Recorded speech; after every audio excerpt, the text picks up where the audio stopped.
Well, two mammoths of the Indian financial industry, HDFC Limited and HDFC Bank, have announced their merger plans earlier today, and we try to assess the impact here.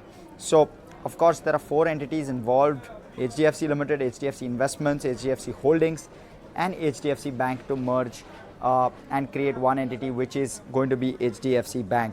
The swap ratio for the two listed entities, which is HDFC Limited and HDFC Bank, is that 25 shares of HDFC Limited will get converted into 42 shares of HDFC Bank. So that's how shareholders of HDFC Limited are going to become shareholders of now HDFC Bank.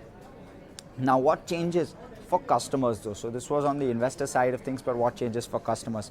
Well, currently HDFC Bank has around 7 crore customers, HDFC Limited around 1 crore customers, and it seems that 70% of HDFC Limited's customers do not bank with HDFC Bank. So clearly there is an opportunity here for HDFC Bank to tap in to those customers of HDFC Limited, and that will mean more customers for HDFC Bank as well as for HDFC Limited, because both entities operate in different spaces is what we understand, and this will mean that both HDFC Limited, which is in the housing finance play, will also get access to HDFC Bank customers.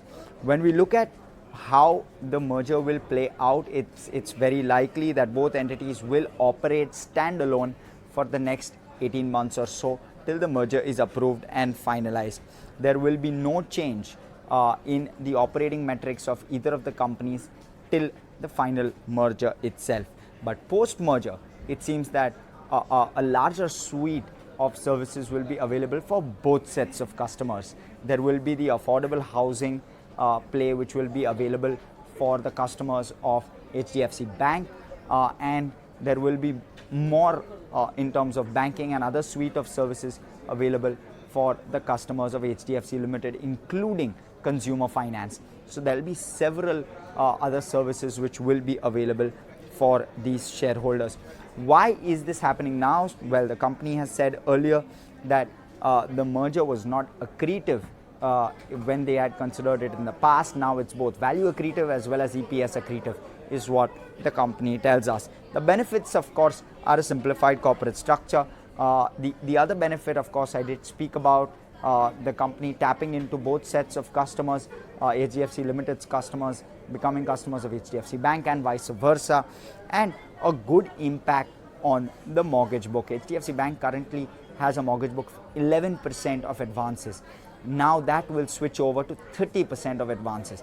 That's a large chunk in terms of advances. Also, the combined entity will have the ability to service a larger loan quantum on its own, which will mean that at 18 lakh crore book versus a 13 lakh crore book that HDFC Bank currently has, will be able to service larger loans of larger quantums, which will be more value accretive according to the company. The combined entity though will benefit from the CASA, which will mean that cost of funds will remain low. However, CASA is set to fall. It's estimated that CASA will fall from 47%, in fact 48% as of now, Q4 FY22, to around 35%. And of course, there are 18 months for HDFC Bank to make up for that CASA, to improve on that CASA ratio going forward. In terms of exposure as well, the HDFC Bank will have a reduced exposure on the unsecured book, largely because now there's a large secured book of HDFC Limited coming straight into HDFC Bank. In terms of the management, a couple of changes. One is that HDFC Bank CEO remains as is, so no changes on the HDFC Bank side. On the HDFC Limited side, the succession risk goes away. Of course, we have the old bigwigs from the like of Mr. Keki Mistry to the likes of Deepak Parekh, all of which are part of HDFC Limited. They will all either retire or take slightly a backseat kind of a role, and there will be no succession required for HDFC Limited. So shareholders of HDFC Limited will definitely benefit there.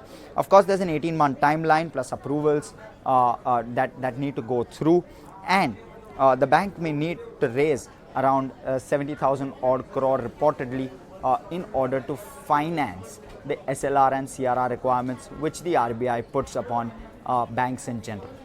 That's largely how customers, how the bank itself and HDFC Limited from an investor perspective gets impacted from this merger.